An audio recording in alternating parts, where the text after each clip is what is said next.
무지개 언약이라는 제목으로 말씀 전할 때에 많은 은혜 받으시기 바랍니다.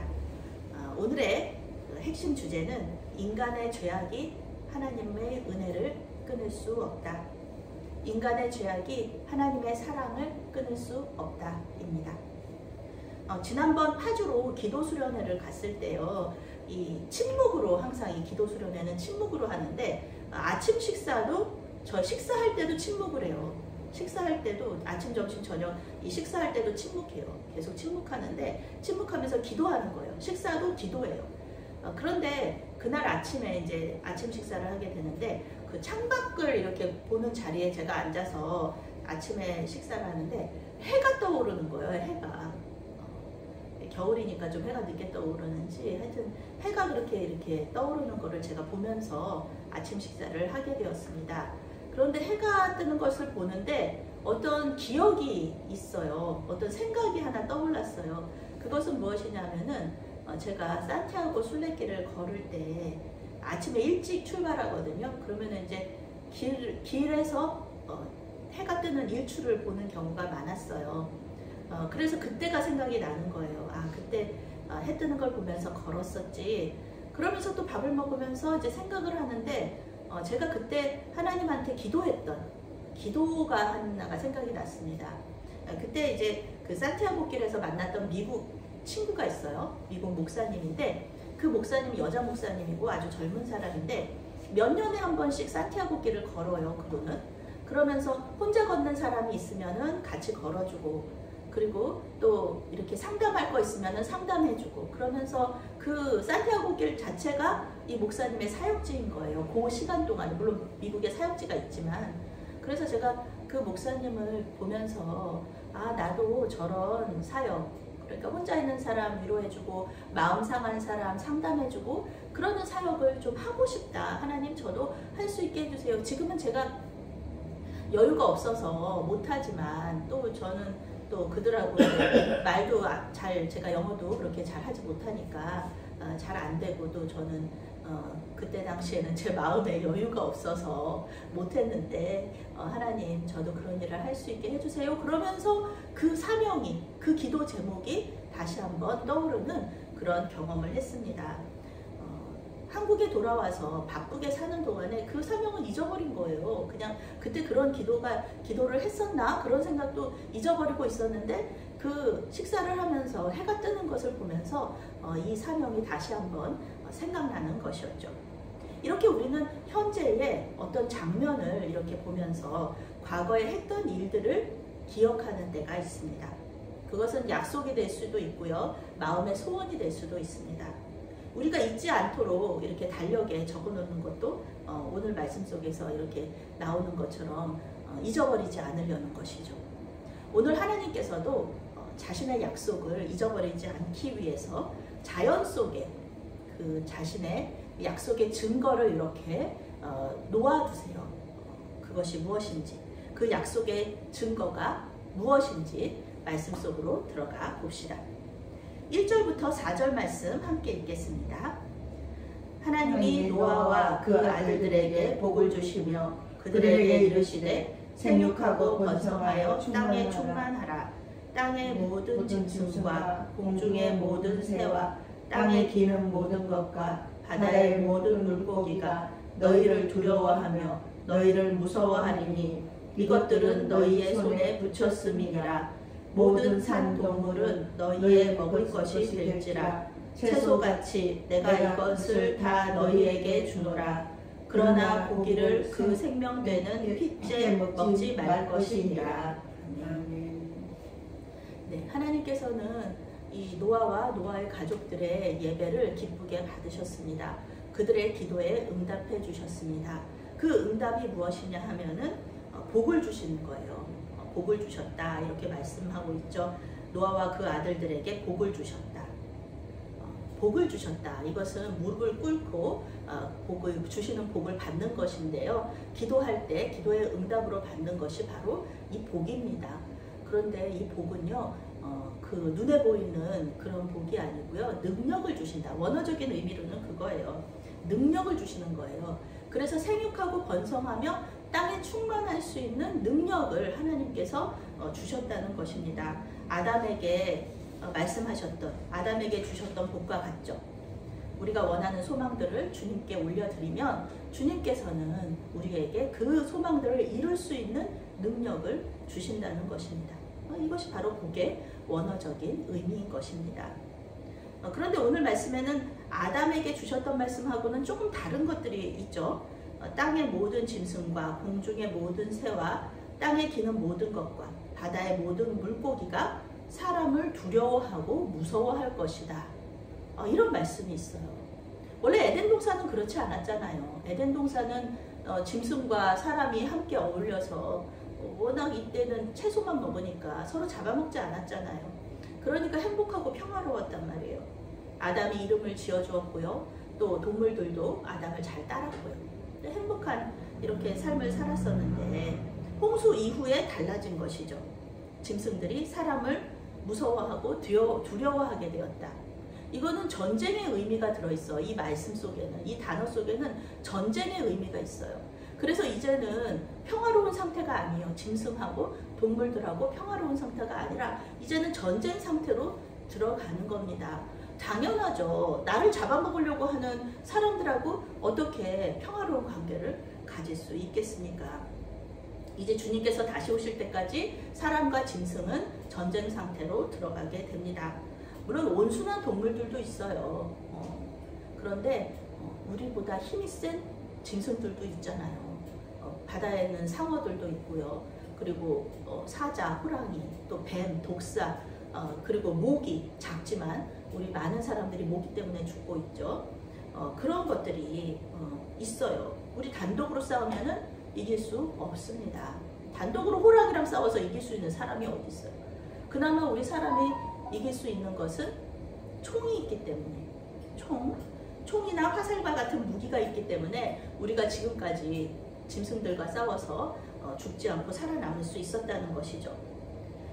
이사야 선지자는 11장에서 어린이가 독사굴에 손을 넣고 그리고 또 이 사자와 어린 양이 뛰어노는 메시아 왕국을 노래하고 있어요.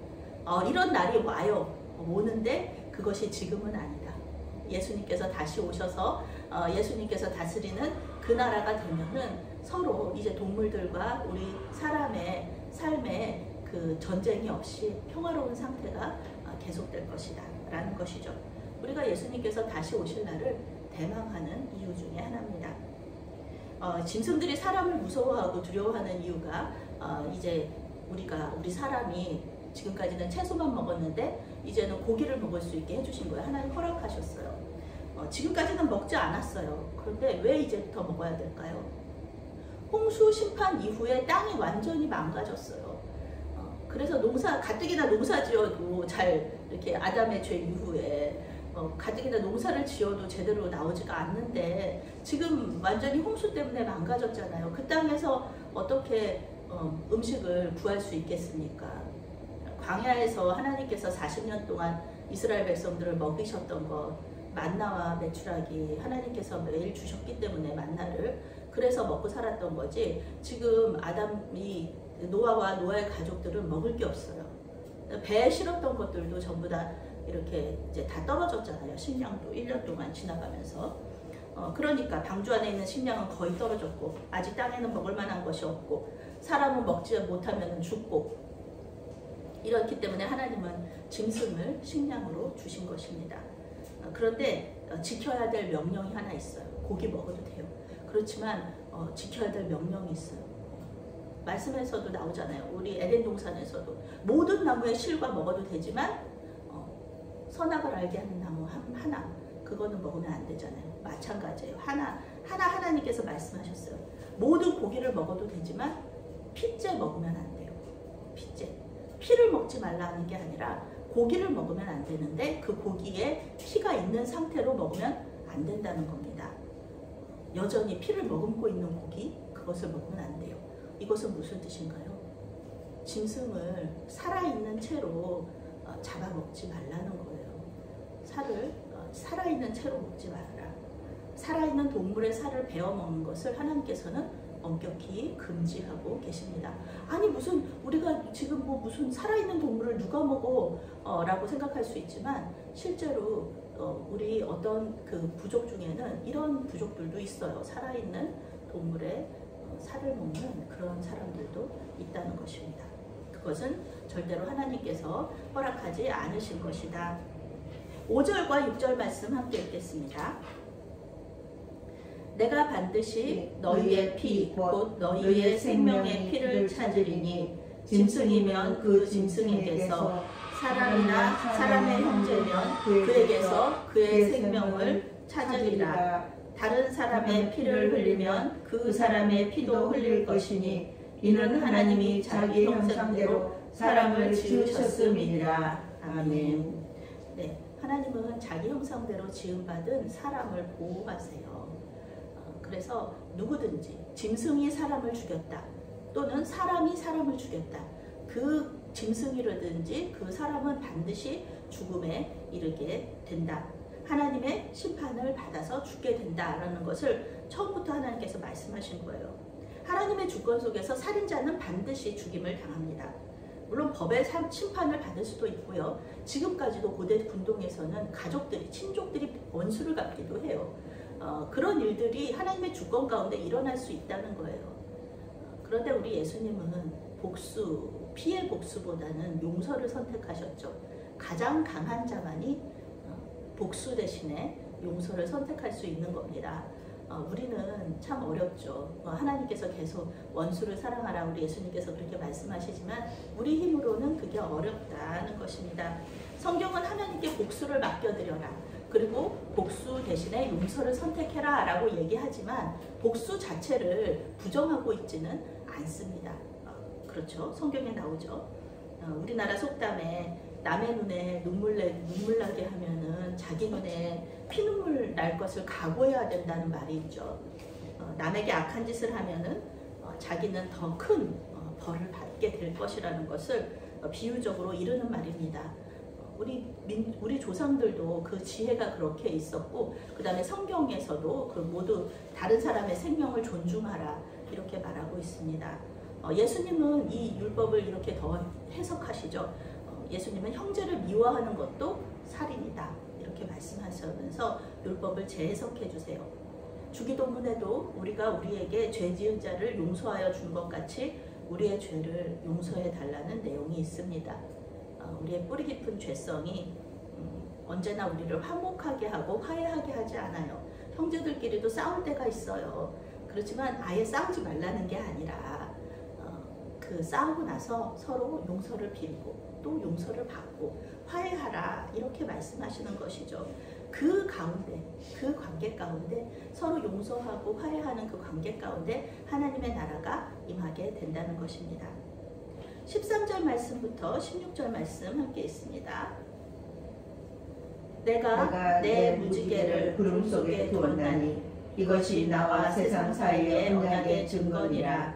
내가 구름으로 땅을 덮을 때에 무지개가 구름 속에 나타나면 내가 나와 너희와 및 육체를 가진 모든 생물 사이에 내 언약을 기억하리니 다시는 물이 모든 육체를 멸하는 홍수가 되지 아니할지라. 무지개가 구름 사이에 있으리니 내가 보고 나 여호와 모든 육체를 가진 땅의 모든 생물 사이에 영원한 언약을 기억하리라. 아멘. 하나님께서 노아와 그 가족들의 예배를 받으시고요. 약속했던 말씀 중에 하나가 바로 이제 다시는 홍수로 이 땅과 이 모든 생명들을 멸망시키지 않겠다라는 약속이셨습니다. 하나님에 대한 그 잘못된 이미지 중에 하나가요. 그 하나님을 노예 감독으로 생각한 노예 감독으로 노예들이 막 일 열심히 하게 하려고 막 채찍질하고 무섭게 하고 그런 노예 감독으로 우리 하나님을 생각해요. 그런데 우리 하나님 그러신 하나님이 아니라 인격적인 하나님이시라는 거예요. 만약에 계속해서 물심판이 있다고 생각하면은 죄 지을 때마다 채찍질 하시고 때리고 죽이고 이렇게 한다 그러면은 어느 인간이 어느 짐승이 이 땅에서 평화롭게 살 수가 있겠습니까? 무서워서 벌벌 떨면서 살지 못할 것이죠. 그런 삶을 행복한 삶이다, 하나님을 믿는 그런 좋은 삶이다 라고 얘기할 수가 없는 것이죠. 하나님을 진정으로 사랑하고 그분을 기쁘시게 하려고 하는 마음 없이 무섭고 두렵고 떨려서, 하나님 무서워서 하나님께 벌 받을까봐, 채찍 맞을까봐 무서워서 산다고 한다면은, 그래서 하나님을 믿는다고 한다면은 그것을 하나님께서는 절대로 기뻐하시지 않는다. 하나님께서는 항상 자발적인 순종, 자발적인 사랑을 원하신다는 거예요. 우리를 로봇으로 만들지 않으시고 자유의지를 주신 이유가 바로 이런 것이죠. 하나님은 모든 사람들이 구원에 이르기를 원하시는데 그 심판의 두려움으로 하는 것이 아니라 하나님을 사랑하는 마음, 하나님의 은혜에 감사하는 마음으로 자신에게 순복하기를 원하시는 것이죠. 그래서 하나님은 다시는 홍수 심판으로 세상을 멸하지 않겠다, 그 약속을 하시면서요, 그 약속으로 내 무지개를 구름 속에 두시겠다, 이렇게 말씀하십니다. 무지개를 보신 적이 있죠? 무지개 아주 아름답죠? 네, 이렇게 반달 모양으로 돼 있어서 빨주노초 파나무 색깔도 곱고요. 항상 비가 온 다음에 나타난다는 특징이 있습니다. 물론 무지개를 뭐 과학적으로 설명할 수는 있겠는데요. 무지개의 원어적인 의미는 활이라는 뜻입니다. 활. 하나님께서 그 활을 구름 속에 이렇게 걸어두셨다는 거예요. 그것은 무슨 뜻일까요? 이제 심판하지 않겠다, 너희들에게 활을 쏘지 않겠다라는 의미죠.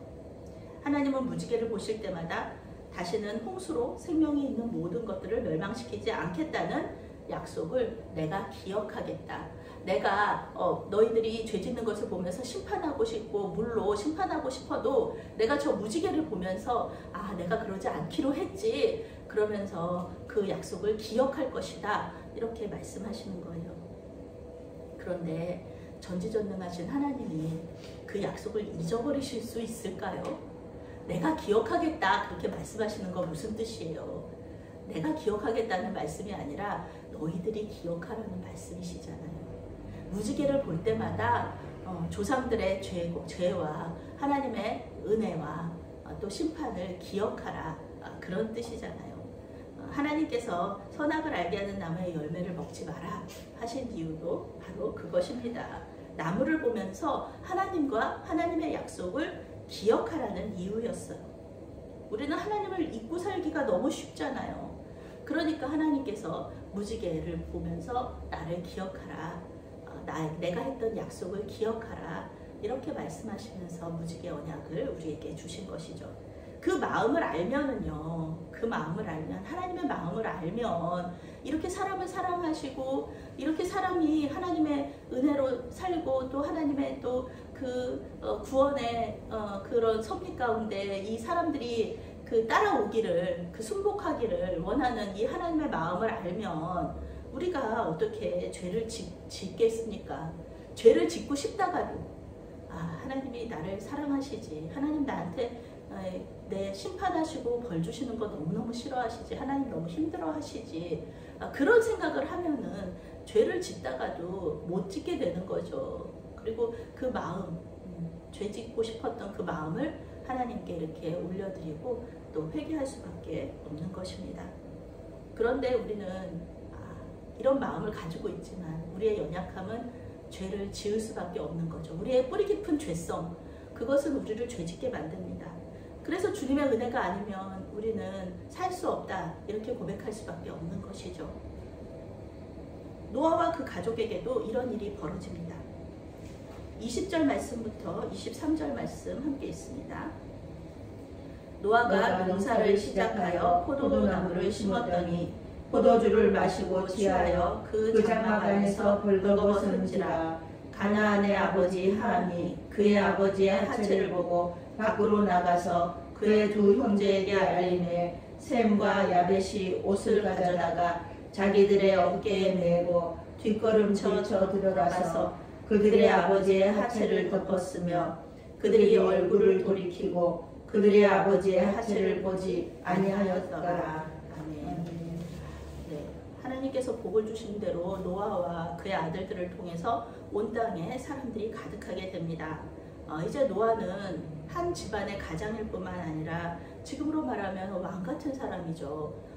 모든 자손들이 다 자기 자손들이잖아요. 모든 사람들이 다 자기 자손들이잖아요.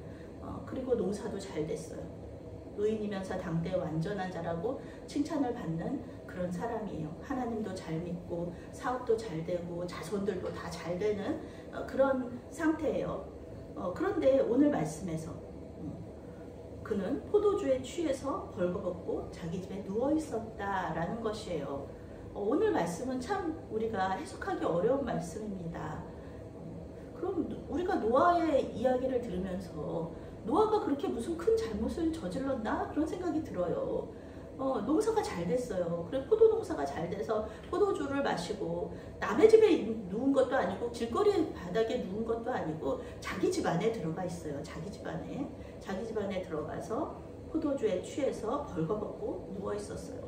자기 기분 좋아서 하나님께 감사해서 술 먹고 이렇게 벌거벗고 누워 있을 수 있잖아요. 그 문제가 되지 않잖아요. 그것은 자기 집 안에 들어가서 누워 있든 말든. 그런데 여기서 문제는 이 아들들의 행동에 있는 것이에요. 아들들의 행동. 그 이후에 있는 것이에요. 지금 이 상황이 아니라 그 이후의 상황이 있는 것이죠. 노아는 성경에는 이 세 아들 말고는 다른 자식들이 없어요. 홍수 전과 홍수 후에도 여전히 그 다른 말씀들은 있잖아요. 자식들이 계속 늘어났다는 말씀이 있는데 여기서는 노아는 항상 3명이에요. 셈, 함, 야벳. 그 3명밖에는 없어요. 그런데 이 함은 가나안의 아버지였다라고 성경에서 이야기하고 있어요. 자녀들도 또 이렇게 한 사람이 나오고 있어요. 그 함이 아버지의 집에 들어갔는데 아버지가 술에 취해서 누워서 정신도 못 차리고 있는 거예요. 근데 아버지가 옷을 다 벗고 있어요. 함이 그것을 보고서 자기 형제들한테 얘기한 거예요. 셈하고 야벳한테 얘기한 거예요. 셈, 함, 야벳 이 셈 삼형제가 이렇게 죽음을 같이 이렇게 지나갔으니까 얼마나 친해요. 그러니까 함이 셈하고 야벳한테 얘기한 거예요. 아 형제들아, 내가 지금 집에 들어갔더니 아버지가 술에 취해가지고 정신도 못 차리고 누워있더라. 벌거벗고 누워있더라. 이렇게 얘기를 한 거예요. 그런데 이 함하고 셈하고 야벳은 다른 이렇게 반응을 보여요. 아버지의 그런 모습에 다른 반응을 보여요. 함은 아버지의 모습을 형제들한테 얘기해요. 그런데 이 형제들은 뭐라고 하냐면은 아무 말도 없이 옷을 가지고 들어가요. 그리고 뒷걸음으로 들어가서 아버지의 모습을 보지 않아요. 아버지의 벌거벗은 모습을 보지 않아요. 그리고 옷으로 아버지의 몸을 이렇게 덮어드려요. 이 두 형제의 모습, 이 세 형제들의 모습이 다르죠. 그런데 이제 문제는 또다시 어떤 문제냐면은 요 다른 문제가 있고 그 다음에 아버지가 정신을 차렸어요. 아버지가 정신을 차렸어요. 그런데 이 얘기를 들은 거예요. 함은 이렇게 했고 셈과 야벳은 이렇게 했다 얘기를 들었는데 이 아버지가 갑자기 함의 그 아들인 가나안을 저주해요. 너는 종들 중에서도 가장 비천한 종이 될 것이다. 그리고 이 셈과 야벳은 축복해요. 셈과 야벳은 지경도 넓어질 것이고 이 가나안을 노예로 부릴 것이고 이런 저주와 축복을 내려줘요. 이런 모습 속에서 우리가 무엇을 볼 수가 있습니까? 아무리 하나님 잘 믿으려고 노력을 해도 자녀들이 아버지의 허물을 이렇게 덮어줄 수 있는데 덮어주지 않고 드러낸 것이고 그리고 아버지도 뭐 그렇게 그게 큰 일이었다고 그거를 그 자손을 저주하면서까지 그렇게 화를 낼 수밖에 없었던가 이런 거를 우리가 알 수가 있는 것이죠. 물론 뭐 학자들은 단순히 이 얘기가 뭐 그것보다는 더 상상력을 동원해서 이렇게 얘기를 하지만 그것은 성경에서 나온 이야기들이 아니죠. 우리가 생각하는 것을 뛰어넘어서는 안 됩니다. 성경은 자세한 이야기를 해주지 않고요. 그저 이것으로 멈추고 있습니다. 노아는 함의 아들인 가나안이 가장 천한 종이 되어서 셈과 야벳을 섬길 것이라고 말합니다. 이 말씀을 근거로 해서요, 유럽과 미국 사람들이요, 흑인 노예들을 자기 마음대로 부렸어요. 왜냐하면 자기들은 셈과 야벳의 자손이라는 것이죠. 그런데 흑인들은 함의 자손이니까 당신들은 노예로 살아도 당연하다. 성경에서 하나님께서 그렇게 약속하신 게 아니냐. 노아가 말한 건데, 노아가 자기 감정 때문에 이렇게 말한 건데, 그렇게 얘기하는 거죠. 함의 자손들이 흑인이라는 증거는 어디에도 없습니다. 노아와 아들들의 이야기는 사람이 아무리 노력해도 그 죄에서 자유로울 수 없다라는 것을 이야기해 주는 것입니다. 나는 죄에서 자유로울 수 있어요. 그런데 그것을 보면서 다른 사람들이 죄를 지을 수 있습니다. 그런 것까지 내가 책임져야 돼? 다른 사람이 나 때문에 죄 짓는 것까지 내가 책임져야 돼? 라고 말할 수도 있겠지만 주님 안에서 한 몸인 우리가 어떻게 다른 사람이 죄 짓는 거를 그냥 눈으로 보고만 있겠습니까? 같이 마음 아파하는 거죠. 다른 사람의 고통에 민감할 수밖에 없습니다. 한 몸에 붙어있는 어깨가 아파요. 어깨가 이렇게 아픈데 나는 손이라고 해가지고 온몸이 아픈데 내가 그 고통을 느끼지 않는다는 게 이상한 것이죠. 노아는 홍수 이후에 자식을 낳았다는 말이 없이요 950세에 죽게 됩니다. 우리 교회는 이제 시간이 이제 12시가 다 되었는데요. 우리 교회는 12시에 우리 메아리 교회와 교인들과 그리고 담임 목사를 위한 기도 시간을 가집니다. 어디에 있든지 무엇을 하든지 12시가 되면은 주님의 이름을 부르고 또 기도합니다. 상황에 따라 길게 기도할 수도 있고요. 잠깐 짧은 순간에 기도할 수도 있습니다. 저도 그렇지만 다른 분들도 이제 12시에 알람을 맞춰 놓으세요. 그리고 12시에 이제 딱 알람이 울리면 기도 시간이구나, 기도해야 되겠구나 라고 생각하고 기억하고 메아리 교회와 교인들을 위해서 기도합니다. 이렇게 우리는 바쁜 일상 가운데 주님을 기억하고 교회 공동체를 기억할 수 있습니다. 그 시간에 죄악된 행동이나 생각을 할 수도 있어요. 그런데 그 기도 시간이면 그 시간에 기도 시간이 되면은 그 죄악된 행동과 생각을 멈추고 하나님께 기도하게 되는 것이죠. 성경이 노아 이야기를 통해서 우리에게 알려주는 것은요, 우리의 힘으로는 이 뿌리 깊은 죄성을 뽑아낼 수 없다라는 것입니다. 뿌리 깊은 죄성은 우리 힘으로 뽑을 수 있는 것이 아닙니다. 그래서 하나님은 예수님을 보내주셨고 예수님의 보혈로 우리의 죄와 허물을 덮어주셨습니다. 눈이 오면은 그 아래에 있는 모든 것들은 보이지 않잖아요. 그저 새하얀 눈만 보이죠. 그런 것처럼 우리의 죄성도 우리의 죄와 허물도 주님께서 주의 보혈로 이렇게 덮어주셨다. 깨끗하게 해주셨다. 그런 것입니다. 그렇지 않으면 우리가 어떻게 이 자리에 나올 수 있겠습니까? 여러분뿐만이 아닙니다. 저도 마찬가지예요. 어떻게 주님의 보혈의 은혜, 능력 없이 제가 이 자리에 서서 하나님의 구원의 말씀을 전할 수 있겠습니까? 매일매일 분주한 삶 속에서 죄와 싸우는 일, 이것은 쉬운 일이 아닙니다. 그러나 예수님을 영접한 그 순간에 우리의 가장 큰 죄는 해결이 된 거예요. 이제는 자잘한 것들만 남았습니다. 이 자잘한 죄들은 우리를 어쩔 수 있는 것들은 아닙니다. 우리를 구원해서 멸망으로 이르게 하고 그러는 죄들은 아닙니다. 그 자잘한 죄들은 성령의 도우심으로 우리가 충분히 싸워서 이길 수 있습니다. 무지개를 보고 주님의 약속을 기억했던 사람들처럼 알람 소리와 같이 우리가 하나님을 기억할 수 있는 어떤 증거를 만드시기 바랍니다. 삶의 모든 순간에 주님을 기억하고 주님께 나아갈 수 있는 저와 여러분이 되시기를 바라겠습니다. 아멘. 사랑의 하나님, 죄를 짓는 순간에도 주님의 은혜를 기억하게 하여 주시옵소서.